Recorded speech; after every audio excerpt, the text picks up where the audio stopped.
Salut tout le monde et bienvenue pour une exploration que vous n'êtes pas prêt d'oublier. Il y a des endroits que l'homme a abandonnés, mais où quelque chose est resté. L'usine, le rêve d'enfant, en fait partie. Autrefois, c'était le lieu le plus joyeux du pays, fabriquant des jouets qui ont bercé des générations entières. Puis, du jour au lendemain, les portes se sont fermées. Des rumeurs ont parlé d'un accident, de disparition. La vérité, personne ne la connaît. 20 ans plus tard, me voilà devant ces grilles rouillées, caméra à la main, prêt à découvrir ce qui se cache vraiment derrière le silence. Allez, c'est parti! L'intérieur est complètement figé dans le temps, la poussière recouvre absolument tout. Je suis dans le hall d'accueil, sous le regard d'une fresque délavée de la mascotte, Monsieur Bonbon. Son sourire éclatant semble presque moqueur dans cette pénombre. Une odeur étrange flotte dans l'air, un mélange de plastique vieilli et de sucre en décomposition. C'est vraiment écœurant. Je m'avance vers les chaînes de montage. Regardez ça.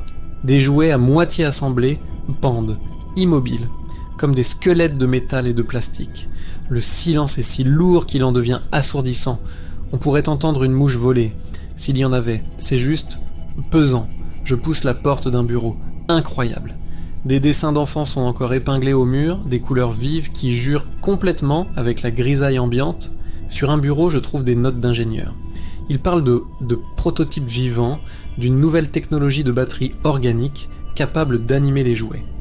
Attendez, il y a un vieux dictaphone ici. Je vais voir s'il marche encore. Il ne dorme plus. Le prototype Bonbon, Atta, il nous regarde. La bande se termine par un rire d'enfant mécanique et un cri strident. Ça donne la chair de poule. Je sens un courant d'air froid dans mon dos alors que toutes les portes sont fermées. C'est vraiment bizarre. Si vous aimez ce genre d'exploration et que vous voulez savoir jusqu'où va ce mystère, n'oubliez pas de liker et de vous abonner. Chaque soutien compte, surtout quand on a l'impression de ne plus être seul. Je continue, plus profondément vers l'aile des prototypes. La température a chuté d'un coup.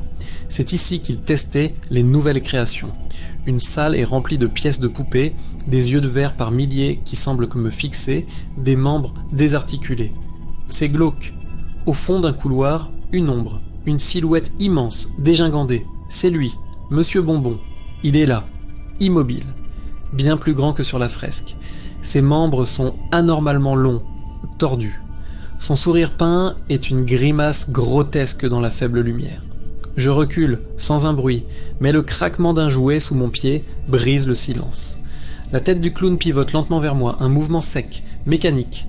Un son de pas lourd et irrégulier résonne. Il m'a vu. La panique prend le dessus. Je cours. Je déboule dans un labyrinthe de couloirs métalliques, le son de ses pas se rapprochant, accompagné d'un faible jingle déformé, la mélodie de l'ancienne publicité. C'est terrifiant. Je me réfugie en catastrophe dans une salle de contrôle, le cœur battant à tout rompre. La porte se verrouille. Sur les moniteurs de surveillance, je le vois passer. Il s'arrête, sa tête se tournant de gauche à droite, comme s'il me reniflait. Mais il n'est pas seul. Sur d'autres écrans, je vois des ombres plus petites bouger dans les ateliers. Des jouets qui changent de position quand la caméra tourne. Je comprends la terrible vérité. L'usine n'a pas fermé. Elle est devenue le royaume, un terrain de jeu mortel. La lumière des moniteurs se met à grésiller. Un bruit sourd contre la porte, puis un autre plus fort. Il sait que je suis là. Je suis piégé. Ma seule chance est une issue de secours indiquée sur un plan d'évacuation jauni de l'autre côté de l'usine. Je dois bouger, maintenant, il va entrer. Je ne sais pas si je vais m'en sortir. Si cette vidéo était la dernière chose que je poste, partagez-la, montrez au monde ce qui se passe réellement aux rêves d'enfants. Ne les laissez pas être oubliés ou gagnés.